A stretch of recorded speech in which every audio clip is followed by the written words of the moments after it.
So, first of all, greetings to all our friends from Brazil and wishing you a happier few years to come rather than what you had in the past.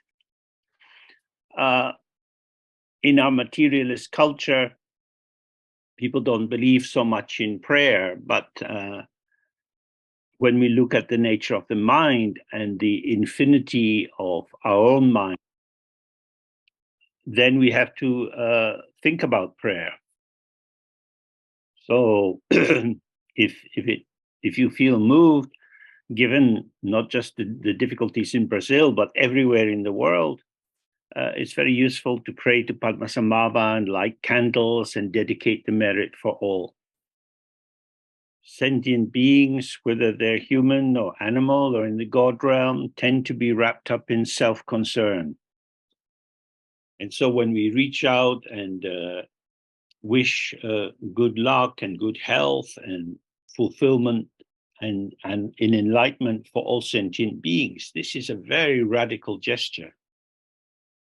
Okay, so the first question this evening is, with regard to depression, how do the medical biochemical approaches compare with the psychoanalytic view and the Buddhist view? There's a great deal that could be said in relation to this question. But in brief, all views of interpretation start from certain basic assumptions. The medical biochemical approach starts with the assumption that our body is a material system in which chemical compounds and electrochemical forces move together to generate certain kinds of experience. The psychoanalytic view starts with the axiom or core belief that our mind has an unconscious dimension to it, which we're not usually aware of, and due to remnants of the past held in that unconscious and the tension between its internal structures, we find ourselves propelled in different directions. In Buddhism, we have various views or ways of looking, but from the Dzogchen point of view, from the very beginning, the mind has been empty, and this emptiness has not blocked the flow of experience. This emptiness or indeterminacy is not in opposition to the patterning of experiences that come and go. So if we open ourselves to the open basis of our experience as it arises moment by moment, we find that the stillness of unmoving awareness and the movement of interactive patterns are without opposition. So, with specific reference to depression, as raised in the question, in the medical model, the focus is on is there an excess of one kind of chemical and a deficit of another kind of chemical, and then medication is prescribed to try to rectify this. In psychoanalysis, often there are certain prohibitions embedded in the unconscious, such as the expression of anger. And when this is the case, then life's vitality and immediate responsivity cannot operate. And this imposed constraint brings a feeling of depression and hopelessness, which is essentially is a kind of being out of rhythm with the environment. Depression is like a kind of break which gets you out of the beat of the movement of life. From the Buddhist point of view, depression is an aspect of attachment to an image of how one thinks things should be. in the history of the world, there have been many cruel and stupid leaders. Many people have to live with ridiculous constraints which inhibit their free expression. On an outer level, these experiences arise from our own karma. On an inner level, they arise from not recognizing the unborn, pure ground of our manifestation. It is in the nature of what arises in the mind, whether it's a thought or a feeling or a memory, to be impermanent. Now, moods can seem to linger for a long time. Hopelessness, despair, sinking feeling, depression. Now, when we experience this as I'm stuck in this mood, I can't shift it, I don't know what to do, then we often experience a hopelessness which intensifies the suffering. And the position in Dzogchen is rather different from in many of the other Dharma paths. Its primary instruction in this area is don't struggle. Stay relaxed and open with whatever is occurring. If you relax, then you are more able to be present with what is occurring. And this allows us to see directly that this mood or state we are in is in fact not a singular structure. It's not an entity. It's not even compounded or constructed. It is emergence, that is to say, freshly, moment by moment, this is occurring. Relaxed awareness in being present with this emergence stays with the freshness. And the freshness releases us from the delusion of the cumulative compounding givenness. Oh, this is terrible, I'm stuck in it. It can be difficult to see the truth of what I'm saying because we are so used to being attached to our experiences and merging into them as if they were the truth. We ourselves are imprisoning ourselves through our attachment and involvement. So it's important to hear this in a clear way. I'm not blaming people with depression for being depressed. I'm not saying it's your fault. I'm simply pointing out that if you can merge into happy moments, then you can merge into unhappy moments. The issue is not the happiness or the unhappiness, but the quality of merging and identification. So that's why in Dharma we do renunciation, we think about a wider view with the Bodhisattva vow, we do purification. These are all ways of softening the intensity of our habit of total identification with whatever is occurring. Nothing is fixed. There is no inherent existence in any phenomena or situation or condition. So our paradoxical move is this. When we feel battered by strange patterns and intense movements of the mind, we don't do anything. We don't react. We don't try to improve. We're neither magicians who can change everything, nor are we victims of circumstances. This is what's happening for a while. It arises due to causes and conditions, and as they change, the pattern of arising will shift. The purity of the mind means that it is never mixed with or contaminated by whatever arises. And this is the deep way to deal with depression, anxiety, suicidal impulses, whatever mental and physical sufferings arise for us. Oh, the next question is, unless I am in open awareness, I get lost in thought. Does one need to stay in open awareness all the time? It's a difficult kind of question because it's framed in terms of individual agency. What do I have to do? Maybe nothing.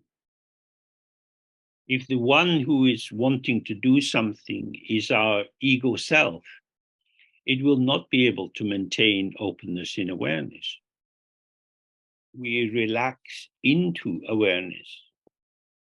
We find ourselves present with awareness when we stop struggling to get rid of the bad things we don't want or get more of the good things we do want.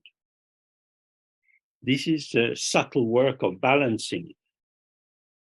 It can't be done in a crude way by the will to power. It's like stretching some rope or tape between two trees and then trying to walk along this slightly bouncy surface. Rough movements will have you toppled.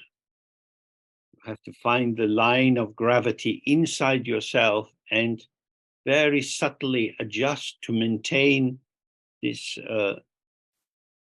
balancing flow as you move along the wire. Certainly, in my experience, if I want to walk on the tightrope, the main experience is falling off. And similarly, in meditation, when we're beginners, the first experience we have is mainly getting lost. We tend to try too hard or not make enough focused effort. So the key thing is when you slip into identification with thoughts, don't turn it into a big mistake. Relax and go back into the practice. Don't think about the past, about what has happened and how you got lost. Don't think about the future with a strong commitment. I'm going to do it differently this time. Simply open again.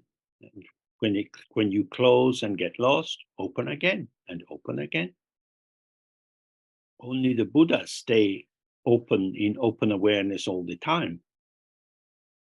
But the key thing to investigate is when you get lost, where do you go? Is there some other place you can go to? You fall into a particular flavor or formation of experience, but the experience is arising in the mind. It's always in the mind. Reflections are always in the mirror. Thoughts, feelings, memories are always in the mind. So I'm lost in my mind, and where I want to be is in my mind. So you're lost where you want to be. This indicates that where you want to be is not very far away. So be tender with yourself and stay with small adjustments, altering your breath, but nothing intense and heroic. So next question is, in Dzogchen, they say that our situation is like a snake in a bamboo pole. We either go up or down. So the question part is how to see where we are and what to do to ensure we go up. Where are we? I'm in London. London is a name. Inside London, I'm in Kilburn. Inside Kilburn, I'm in my road. In my road, I'm in my flat. In my flat, I'm stuck in a chair looking at a screen. But where am I? So we have a narrative account, a story account of where we are. And there are always more details we can add to these stories. And we have the simplicity of just being here. In a direct sense, in the immediacy of the experience, here is just here. When you feel yourself here in your presence, and then you talk about being here, you can see these are two different domains. And in fact, the talking about where I am and how I am displaces me from the immediacy of being here and now. So the key point is to avoid entering into judgment, not enter into objectification and the kind of evaluation that follows from that. If we stay simply here and open, now present in this moment, and this continues in every situation, then we're neither going up nor down, but up and down moves through this space of presence. There wouldn't be much point to gaining enlightenment if you couldn't laugh. Laughing is a response. People tell us sad stories and we look sad and we might cry. Responsivity is movement. It's opening ourselves to co-emergent movement. Awareness is intrinsic. It just is. And we are already within awareness. We can't make it. We can't lose it. It doesn't need anything from us. In the manner that reflections are in the mirror, we, in our embodiment, with all our histories and emotions, are in the mind. So, although there are many terms describing progression on the path and stages of enlightenment, that is the territory of the map specialists. We are out on a dark night wandering on the moor. The wind is howling, the rain is falling.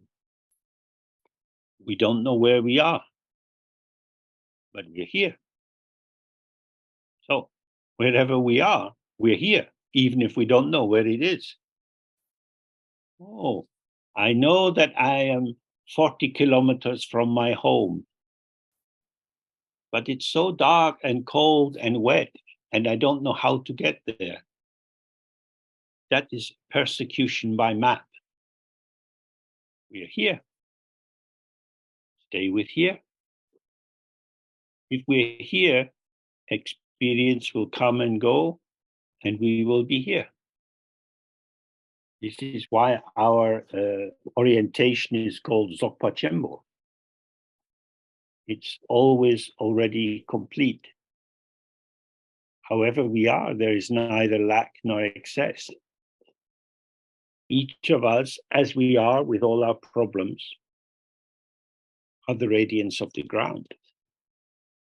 When you think about yourself, judge yourself, comment on yourself, you will not be present as the radiance of the ground.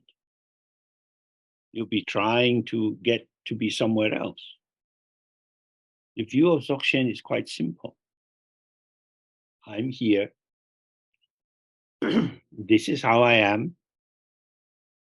Oh, I'll just be here in the manner of being how I am.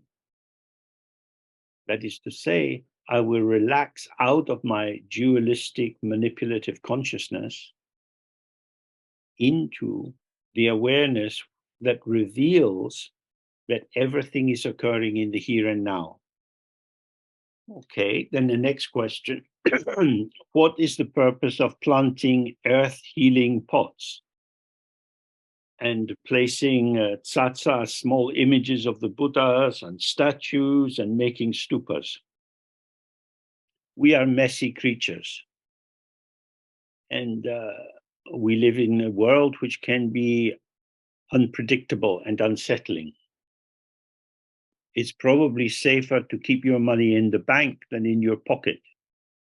Oh, you have your aspirations, your desires to become more awake, your desires to benefit other people. The bodhisattva intention is described as being the jewel of the mind. Oh, we put the jewel of the mind into the statue, into the tsa-tsas, into the healing pot. These are the banks in which we can invest our merit. It's a funny kind of banking system. I will give all my merit to other people, and that will stop me losing my merit. Moreover, if I give all my merit to other people, I also get it back again. This might sound like a kind of pyramid selling, which is not very wise. But due to the blessing of the Buddhas, by giving it away, it is doubled. So we put our energy and our prayers and our hopes and beliefs and precious things into an earth pot. This is a subtle reparation. Now there is discussion that the museums in the West should give back the items that were stolen from other countries during the colonial period. And there's a movement in North America that people who were held as slaves in the past should receive some compensation from the government.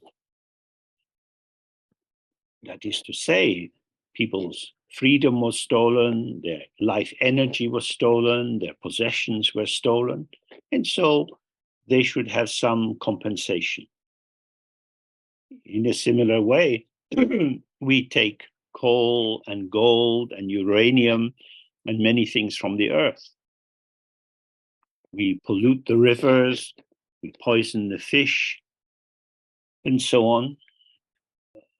I remember going the first time I went in the Himalayas in India, and you could see the old footpaths where the trains of horses and then on the higher levels, yaks would be carrying the loads.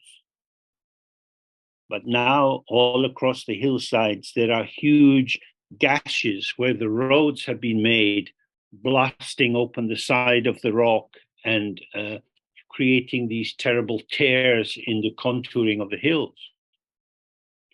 If we think of the energy of the earth as a almost living organism, and we see the huge skyscrapers which are in London, and we see how they compress the earth, squeezing it. Then we see the huge violence we have enacted against the earth. In Tibet, if somebody was going to build a house, first of all, they would do some rituals to enter a conversation with the local gods who are the masters of the land and request the permission to be able to cut into the earth and build a house. So when we think of the destruction in the equatorial forests in Brazil, in the Congo, in Indonesia, and so on, nobody is saying prayers to the earth, asking permission. So one of the reasons for making this earth healing pots and planting small statues of the Buddha and stupas is to make us more aware of the mad blindness of entitlement by which human beings are chewing up the world. So it's a gesture of connectivity that allows us to see that actions have consequences. And if we behave in thoughtless, exploitative ways, consequences will happen for many people. The war that is happening in the Ukraine is causing huge amounts of environmental damage. Huge amounts of precious resources are wasted.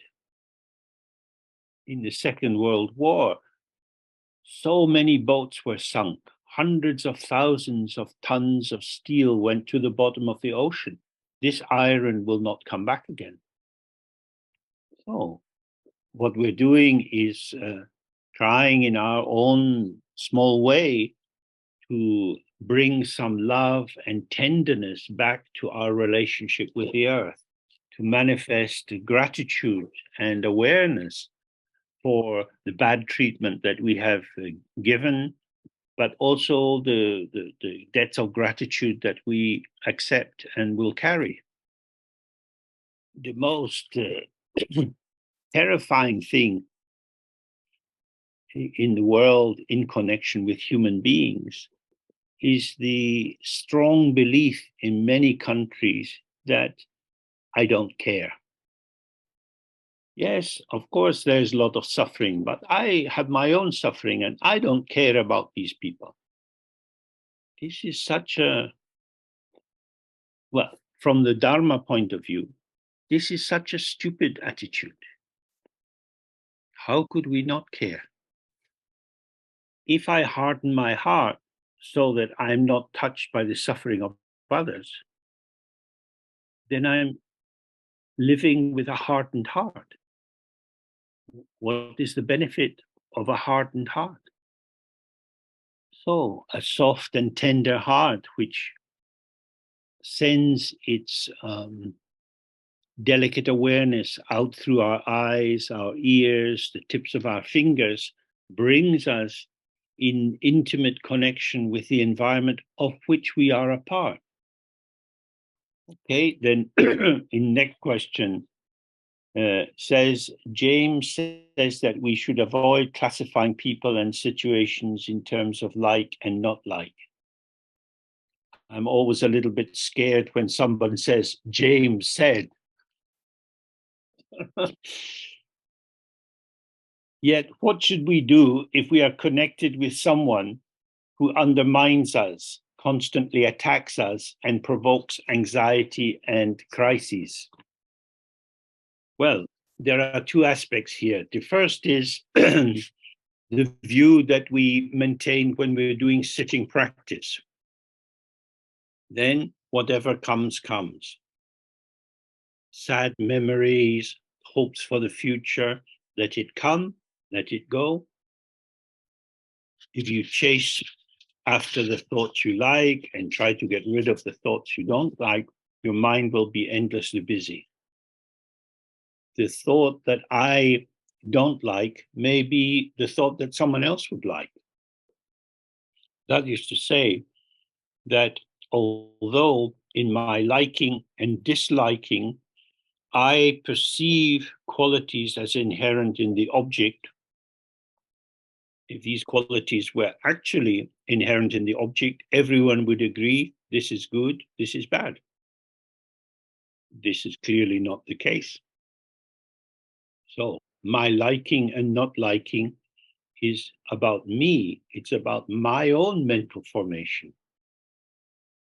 That is to say, they represent a disposition, a pre-patterning. I've already adopted a position with regard to this kind of appearance.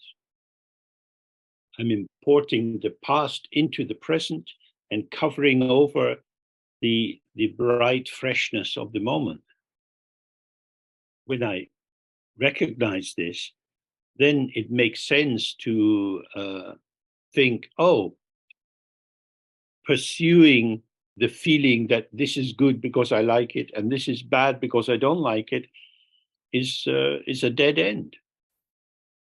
Because these opinions simply return me to my existing sense of myself, and nothing new and fresh is going to emerge. So, for that reason, in the practice, we maybe start with the Guru Yoga and relax and release our involvement in the patterning of our personalities and histories and so on. And then we attempt to just be, no, we don't attempt it. We relax into the as yet unformed openness in which the freshness of the moment is revealed. So we get more used to just sitting, and things arise that seem sweet or sour or happy or painful. And we see they come and they go, they come and they go. The great completion, Sokpa Chembo, indicates it is already complete. Our existence, our presence is already whole. It's like a great round ball. It has neither lack nor excess. Now, we won't be able to awaken to this if we keep adjusting every moment of our experience. So that's the reason for not thinking about situations and particularly our own thoughts and memories in terms of liking and not liking. Then, when we get up from the practice and we're interacting with other people, with animals, with cars, and when we're trying to cross the road, we need to be attentive to how people behave, car drivers behave, and so on, and work with the circumstances. We're not in control, but we also don't want to be out of control. We're not the master, but we also don't want to be the victim.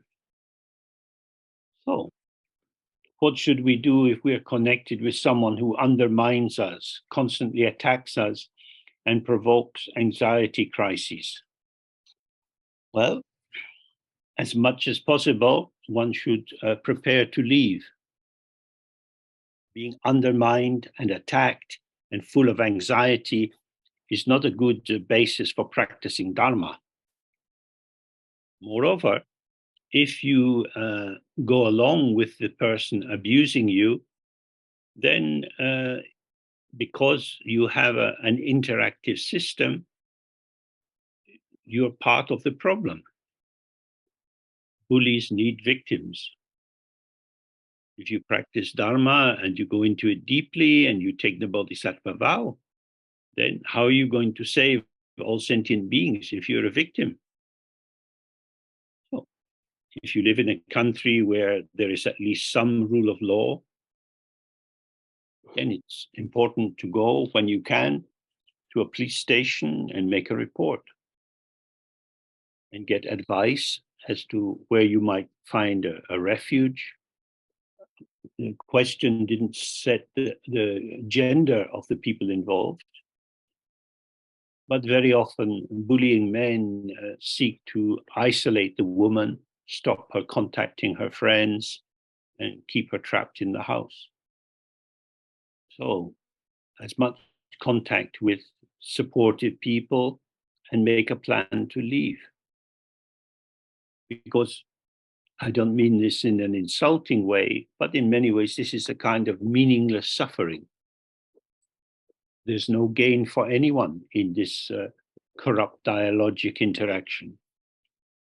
If you don't live in a country where there is protection and you don't have some brothers or relatives who could beat the shit out of this person, which could be a virtuous action.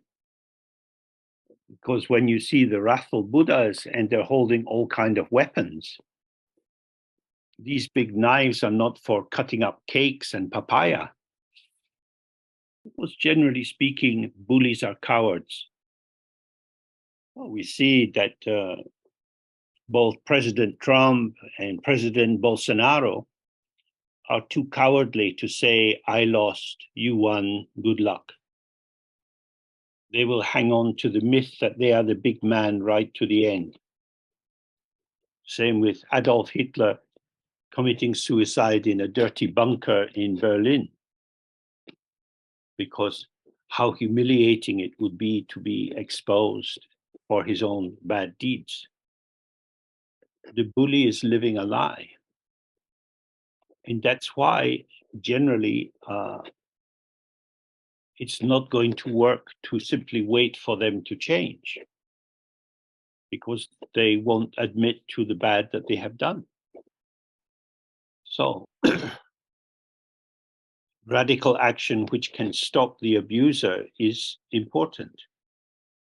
It's not about punishing the other person or getting revenge, but making a clear decision. If I can't stop their aggression towards me, then I need to find a way to leave. And especially if you can leave and tell other people so that it is known, and the secrecy within which the abuse has been going on is no longer allowed to continue. I don't know if this person is an English speaker or not, but there's a wonderful book called The Yellow Wallpaper. It's written over 100 years ago, and it's a short feminist novel about how a woman ends up being completely disempowered by her partner. If we read and see the structure of this kind of abuse, we see that it's just part of the same deal that was with slavery, with the racist colonial British attitude to people of different races, to the negative aspects of the caste system in India, because these are all ways in which dynamic social structures are frozen. I'm stronger than you.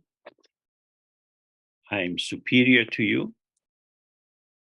And I am better than you. So do what I say.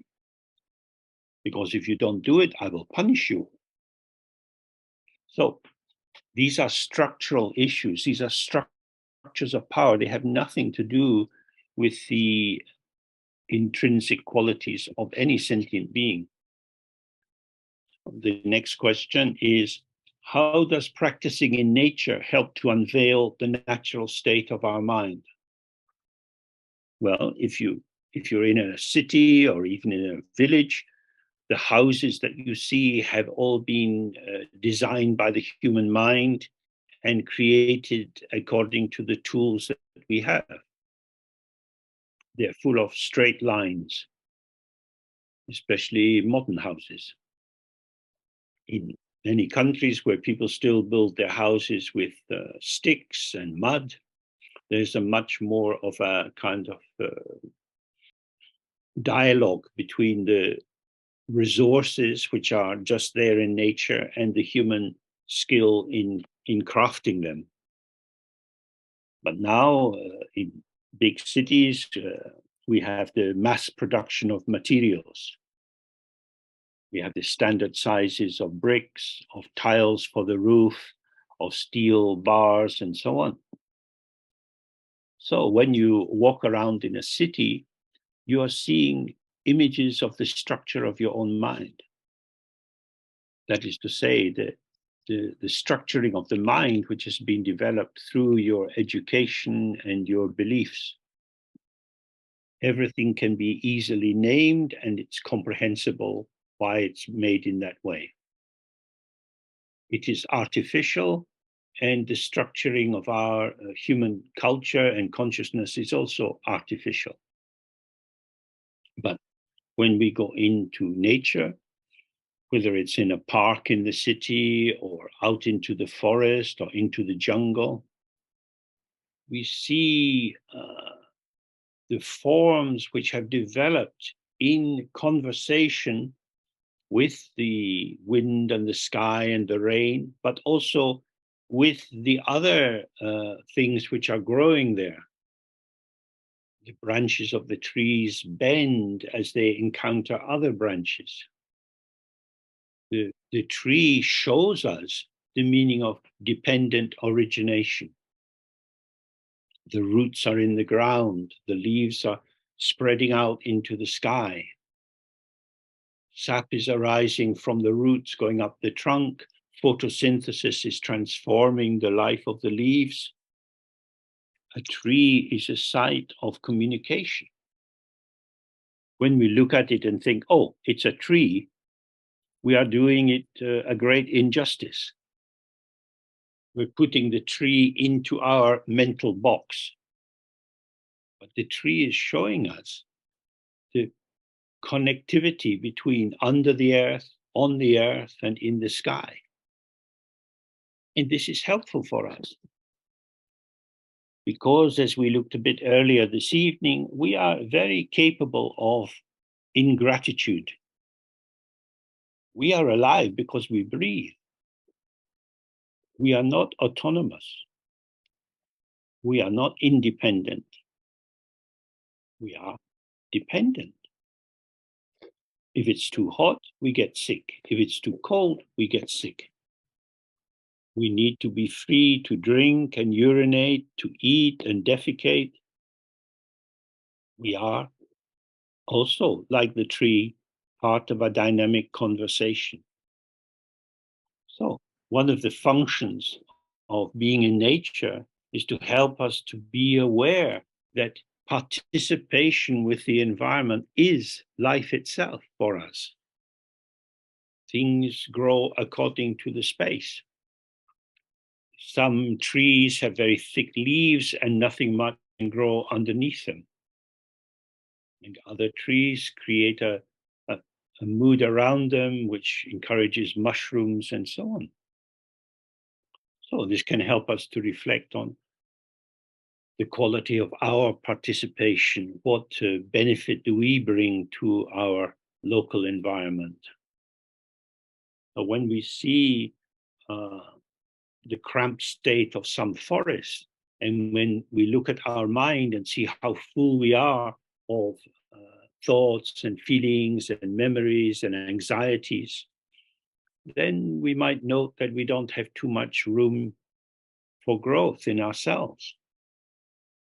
Things can grow because there is space. Well, then we remember the Dharma teaching. The mind is the Dharmakaya, which is the open, unborn space. It's not a dead space. So it's like the earth. It's full of potential. The potential is activated in responsivity. The rain falls and the plants begin to grow. They don't grow so much in winter, but summer and springtime, when the sun starts to rise more, they have this burst of life. You can see these wonderful nature programs where you have a desert and there's no rain for 12 years, and then a little rain falls and suddenly plants and little beautiful flowers are everywhere. So in the Dharma, we think of the rain as the compassion of the open sky. It is the kindness which allows life to flourish and blossom. So when we see people around us, they are not isolated individuals separated from us. And so even if we live in a culture where it becomes less and less normal to greet people in the street, we can still greet them in our heart. We can send good wishes streaming out to everyone we meet. Because just as the sun sends its light, which invites things to grow and flourish, so the light of the compassionate heart brings a warmth that allows all beings to flourish. If you go into a commercial planted forest, all the trees are planted in a straight line so that the modern tractors can go up and down, cutting things down and carrying the wood away and so on. But if you go into the wild woods, it's very different. They are tangled. They can't be straightened out. So then we sit in our practice. Are we a commercial forest? Or is our mind the wild wood? And if your mind is the wild wood, then maybe trying to straighten it out is not necessary. So the view in Dzogchen is, it is as it is. Be present with your mind, however it is. Don't cultivate, don't correct, don't direct. Be open and present with the mind, however it is. Okay, so now we're almost at our time for this evening. The program for the first 6 months of next year will be up on the website in the next couple of weeks. We have another question and answer before the end of the year and a weekend of Zoom. So if you have more questions, please send them in. And it's very nice to be able to have this contact together. Life is very difficult for many people all across the world. So one of the aspects of Sangha is to open to and enjoy the potential for being connected. There are groups doing the Padmasambhava practice. There are discussion groups in different languages. And the key thing is always to recognize, oh, I get some benefit from connection. Perhaps all beings will get benefit from connection. And this reinforces our bodhisattva intention. Okay, so that's our time for just now. And thanks to Pedro for keeping it going and managing the recording, which will be made available soon. And to our translators, to Joao and Jayachita and Juan and Bartek. So, lovely to see you, and we will meet again, hopefully. Bye for now. Ciao. Okay. Bye bye. Obrigado. Jai. Thank you. Thank you very much. Gracias, Jane. Bye. Bye-bye. Obrigada.